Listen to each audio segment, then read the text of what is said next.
Chaos erupted in Congress after Jasmine Crockett dropped an F-bomb on the House floor.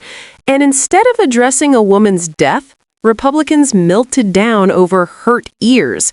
Then Eric Swalwell piled on, and everything went off the rails. This clip says more about Washington than any speech ever could. Into fatal ICE shooting. The gentlelady from Texas is recognized to strike the last word. Yes, Mr. Chair, I'd ask to strike the last words. The gentlelady is recognized. Thank you so much. It is so hard to sit here sometimes because I didn't come to Congress to write laws or to do things that are hurting people. I'm just asking if there's any decency or heart or courage on that side of the aisle. The fact that a woman was killed, she was shot in her head, and y'all are pretending like nothing happened. I remember when Charlie Kirk got killed. Do you remember what our response was? Our response wasn't to sit there and pretend like it was okay. Is it okay because you have a badge? Because the last time I checked, allegedly no one is above the law. Can y'all not just have a little bit of courage and humanity? A child.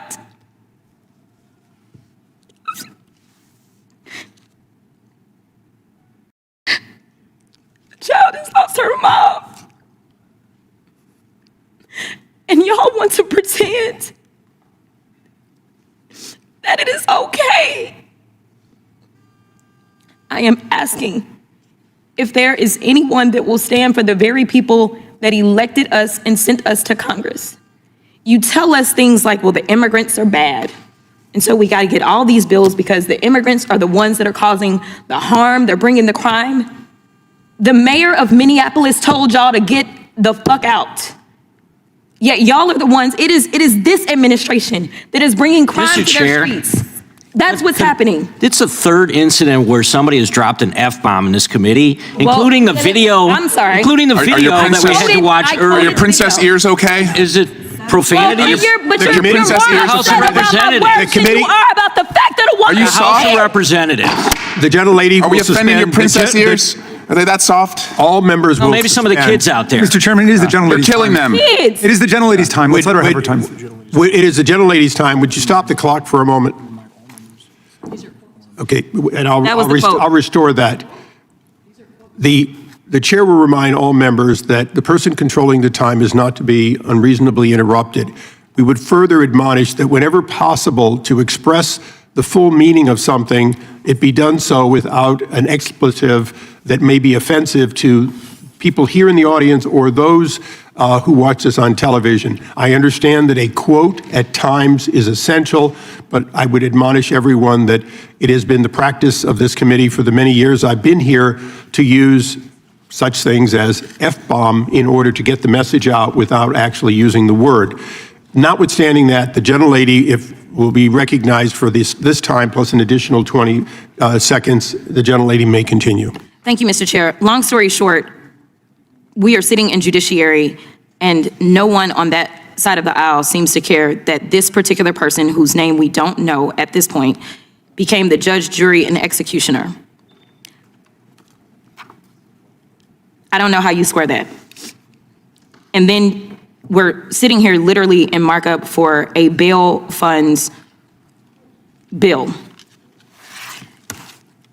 When I first ran for office, it was in the midst of yet another lynching by law enforcement in Minneapolis. At that time, it was George Floyd.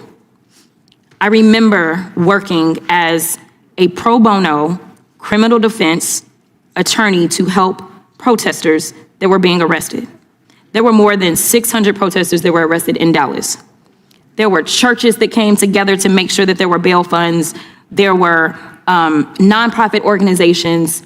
And to explain how it works for bail, since we're in judiciary and we're writing the laws, and some people may not understand this, but those bail funds, those nonprofit organizations are not the ones that determine whether or not somebody gets bail. What they do is they help out poor people, which I know y'all are not interested in either. But they help out people that aren't rich and famous and have limitless amounts of money like all of the Epstein defendants who somehow y'all can't find, even though y'all went and got Maduro. But it helps out those people to be able to get out of jail. Many of those people that if they spend just a couple of days in jail will then be thrust into straight up poverty because they will lose everything. Why it is that you want to criminalize people such as churches that are trying to help the poor because they understand what the Bible says, and they don't just say that they understand it or say that they love Jesus, but they decide that they actually put it into works because faith without works is dead. That is wrong too. And I'm here to tell you that there's gonna be a lot of nonprofit organizations that are gonna step up in this moment because there are gonna be protests around this entire country because of the state-sanctioned execution that we all saw unfold, unless there is some kind of justice that takes place and we get the name of that officer and that officer is prosecuted. So I ask that law enforcement, we have oversight over them. I am the oversight ranker. Let's go ahead. In fact, I make a motion that we have a hearing in the oversight subcommittee as it relates to this particular issue and what took place. The gentlelady was not recognized for purposes of motions. Does anyone else seek recognition? Seeing no others. What happened here isn't just about profanity. It's about priorities. A woman is dead. A child lost her mother. And instead of grappling with accountability, the Republican majority turned the hearing into a lecture about tone. Jasmine Crockett wasn't angry for clicks.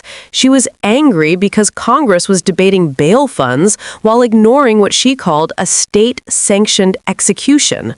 Her message was blunt. When law enforcement becomes judge, jury, and executioner, oversight isn't optional, it's mandatory. Then came the moment that exposed everything. GOP members clutched pearls over an F-bomb, prompting Eric Swalwell to mock their outrage as princess ears, flipping the focus back to what actually matters: justice, accountability, and who Congress chooses to protect. This wasn't decorum breaking down, it was the mask coming off.